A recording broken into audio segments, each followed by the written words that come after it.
பர்த்திமேயு. இந்த பர்த்திமேயோட நம்பிக்கை அப்படின்னு பார்த்தீங்கன்னா, சந்தர்ப்பத்தை விட்டுறவே கூடாது. Never want to miss the opportunity. நல்லா பாருங்க, இங்க ஒரு குருடன் பர்த்திமேயு மனுஷன் ரோட்டு ஓரத்துல பிச்சை எடுத்துட்டு இருக்கிறான். ஓகே, இயேசு அந்த அந்த பாதையில கடந்து போறாரு என்ற கேள்வி பட்ட உடனே அவன் என்ன பண்றான்னா, இயேசுவே தாவீதின் குமாரனே என் மேல மனம் இறங்கும் அப்படின்னு சொல்லி. அப்படியானால் இவனுக்கு இயேசு யார் என்று சொல்லி நல்லாவே தெரியுது, கேள்விப்பட்டிருக்கிறான். இவரால் மாத்திரம்தான் என் பார்வையை குணமாக்க முடியும் நல்லாவே அவனுக்கு தெரியுது.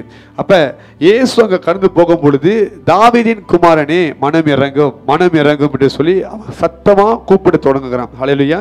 இப்ப அவன் கூப்பிடும் பொழுது அநேகர் அவனை பார்த்து அமைதியாரு, சத்தம் போடாத, ரொம்ப அநோயிங்க இருக்கு சத்தம் போடுறது சொல்லி அவனை அமைதிப்படுத்தும் பொழுது அவன் இன்னும் அதிகமா சத்தத்தை உயர்த்தி கூப்பிடுறான். ஓகே, நல்லா பாருங்க, அவன் ஒரு குருடன்.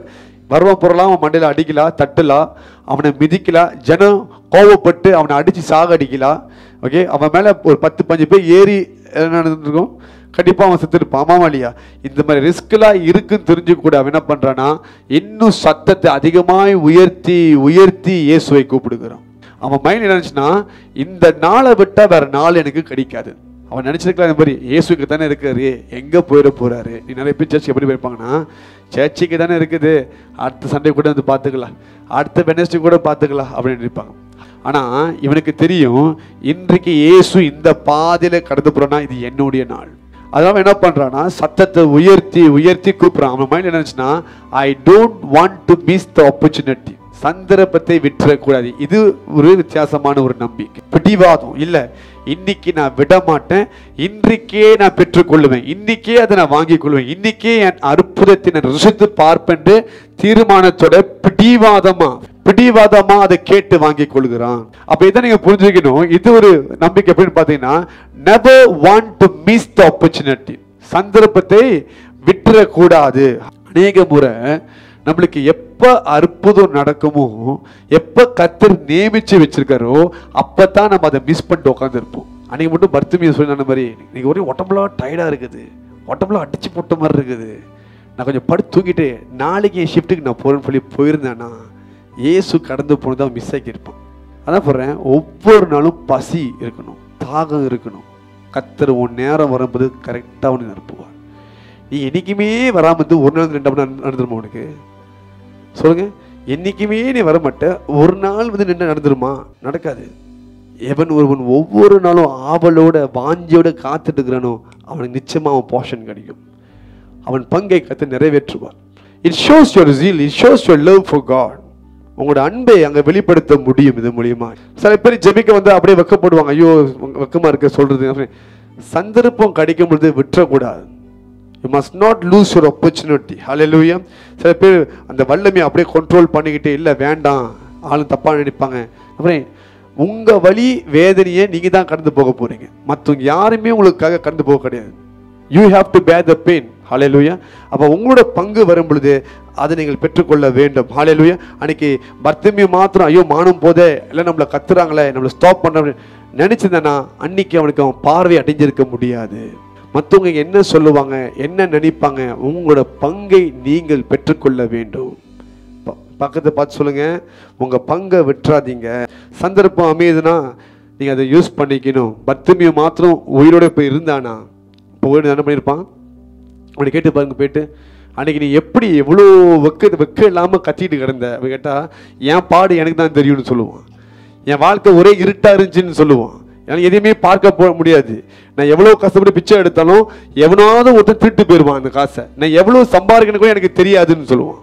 என் கஷ்டம் எனக்கு தான் தெரியும் அப்படின்னு சொல்லுவான். அதனால தான் என்ன நடந்தாலும் பிரச்சனை, உயிரே போனாலும் பிரச்சனை இல்லை, என் நம்பிக்கை அவர் மேலே வைத்து சத்தத்தை உயர்த்தி உயர்த்தி தொண்டை கிளிய கத்தின அவரே என்னை கூட்டி வர சொல்லிட்டார். இன்னைக்கு உங்களை ஜெபிக்க சொன்னா உங்க சத்தமே வர மாட்டுது. பாருங்க, ஒருத்தன் அங்க இயேசுவை எதிர்பார்க்கிறான்ட்டு இயேசுக்கு தெரியுமா தெரியாதா? தெரியுமா தெரியாதா? தெரியும். இயேசு ஓகே, இப்ப நம்ம எல்லாத்துக்கும் தெரியும், சூப்பர்மேன் தெரியும், தெரியுமா? போய் சொல்லுங்க, தெரியும். அவன் இங்க இருந்துட்டு அந்த பில்டிங் பார்ப்பான், கரெக்டா இல்லையா? அந்த பில்டிங் எனக்கு பார்க்க முடியும், தூரத்துல ஜூம் பண்ணி பார்க்க முடியும். எங்கேயாவது எவ்வளவு பிள்ளை கத்துனா கூட அவன் காது. இது வந்து மனுஷனோட கற்பனையில உருவாக்கப்பட்ட ஒரு ஒரு ஒரு கேரக்டர், ஆமாவா இல்லையா? ஆனா இது எல்லாமே இயேசுவால முடியும். அவரால நீ எவ்வளவு தூரம் இருந்தாலும் உன்னை பார்க்க முடியும். மனுஷனுக்கு கண்களை உருவாக்கினவருக்கு கண்கள் இல்லையா? செவிகளை தந்தவருக்கு செவிகள் இல்லையா? இருக்கு.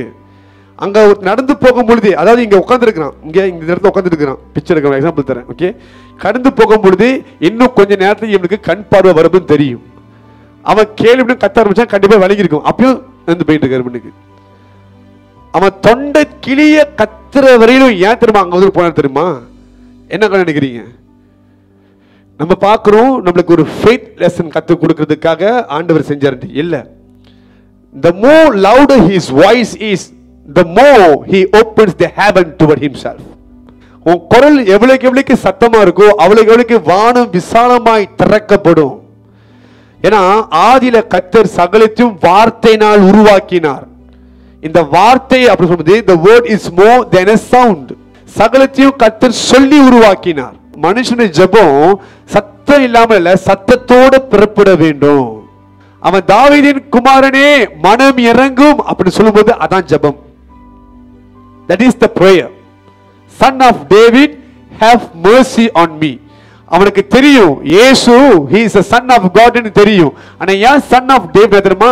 நீங்களும் மனுஷன் தானே பிறந்திருக்கிறீங்க, தாவீது ஒரு சந்ததி தானே, மனுஷனுடைய வேதனை உங்களுக்கு தெரியாதா? என் மேல மனம் இறங்குங்க. ஒரே வார்த்தை அவ்வளவு அர்த்தம் இருக்கு பாத்தீங்களா? அவ்வளவு மீனிங் இருக்கு பாத்தீங்களா? அவன் அந்த ஒரு ஜெபத்துல சன் ஆஃப் டேவிட் ஜீசஸ், இயேசுவே தாவீதின் குமாரனே மனம் இறங்கும் சொல்லுங்க எல்லாமே. இயேசுவே தாவீதின் குமாரனே மனம் இறங்கும். இயேசுக்கு விளங்குற வரைக்கும் கத்துறான். ஏன் தெரியுமா? அவன் சந்தர்ப்பத்தை விட்டுறக்கூடாது. See, you must understand, எனக்கு வீட்டுல யாருமே இல்லைன்னா ரொம்ப சந்தோஷமா வரும். ஏன் தெரியுமா? சத்தமா தொண்டைக்கிலே ஜபிக்கலாம். I believe in a loud prayer. Hallelujah. அதனால தான் எரிகோ மதில் கீழே விழுந்துச்சு. ஏன் கீழே விழுந்துச்சு? ஜனங்க 7வது முறை சுத்தி வரும் பொழுது, 7வது நாள்ல 7வது சுத்தும் பொழுது சத்தமா ஆர்ப்படி கத்தும் பொழுது மதில்கள் நுறங்கி கீழே விழுந்தது. நடக்க போது விழுகல, கத்த விழுந்தா விழுந்துச்சு. Why the demons love to hide himself within you is because you don't want to scream, you don't want to shout. சத்தத்தை உயர்த்துறதே கிடையாது. அவன் தொண்டை கிளிய கத்தணும், ஊருக்கு விளங்கணும், அங்க இருக்கிற பிசாசோட கட்டெல்லாம் உடையணும்னு சொல்லி தான் ஏசு பண்ணாரு. அவன் கத்த கத்த தேர்ந்து போயிட்டே இருந்தார். கட்டுக்கெல்லாம் அவுதுக்கு அப்புறம் தான் திரும்பி பார்த்து உனக்கு என்ன வேணும்னு கேட்கிறார். அவருக்கு தெரியாது என்ன வேணும்ட்டு. அவர் முதலே பார்த்துட்டார் அவனை. அவருக்கு தெரியாம இருக்குமா? அவருக்கு தெரியும். But he wants prayers to be offered. ஜெபத்தை ஏறெடுத்து ஆகணும். அதுக்காக தான் கர்த்தர் இதை அனுமதி கொடுத்தார். ஒரு மனுஷன் கர்த்தர் மேல இப்படியா ஒரு நம்பிக்கை வச்சிருந்தானா அவன் தொண்டைக்கிலேயே கத்தி ஜெபம் பண்ணுவான். See, your prayers are not loud. That's why we can't cast out demons sometimes. சில நேரத்துல சபையில ஊழியர் இல்ல, விசுவாசிங்க ஜெபிக்கும் போது பிசாசு அட ஆரம்பிச்சிடும். You will become the backup prayer. நீங்க சத்தத்தை உயர்த்தி ஜெபிக்கும் பொழுது மறைஞ்சிருக்கிற எல்லாம் வெளியே வர ஆரம்பிச்சிடும். பத்துமே சொல்ல கிடையாது, நான் ஒரு குருடன், நான் என்னதான் பண்றது, நீங்க இப்படி படிச்சுட்டீங்க, அவன் அதெல்லாம் காமிக்க கிடையாது. இருக்கிற வாயை வச்சு சத்தத்தை உயர்த்தி பெற்றுக்கொண்டான். உங்கள்கிட்ட இப்ப இருக்கிற பெரிய வெப்பன் என்ன தெரியுமா? ஜெபம் தான். அதை நல்லா யூஸ் பண்ணி இந்த ராத்திரி உங்க பிரேக் த்ரூ நீங்க வாங்கிக்கணும். நீங்க கத்தனை மத்தியில் அசைவட போகிறார். அப்ப நீங்க ஜெபிக்கும் பொழுது உங்க ஜெபம் கேட்கப்படும். ஒரு காரியத்தை இயேசு அற்புதம் செய்த அத்தனை பேருமே அற்புதம் பெற்றுக்கொண்டு இயேசு பின்னாடி தான் போனாங்க. எல்லாம் அவங்க சொந்த பாயத்தின் போல எல்லாம் எங்க போனாங்க? இயேசுவின் பின்னாடி தான் போனாங்க. இதுதான் நீங்க அதுக்கு புரிஞ்சுக்கணும். உங்க விசுவாசம் வந்து அற்புதத்துக்கு அப்புறம் மாறிடக்கூடாது. கடைசி வரைக்கும் இவர் தான் எனக்கு நீங்க வாழணும்.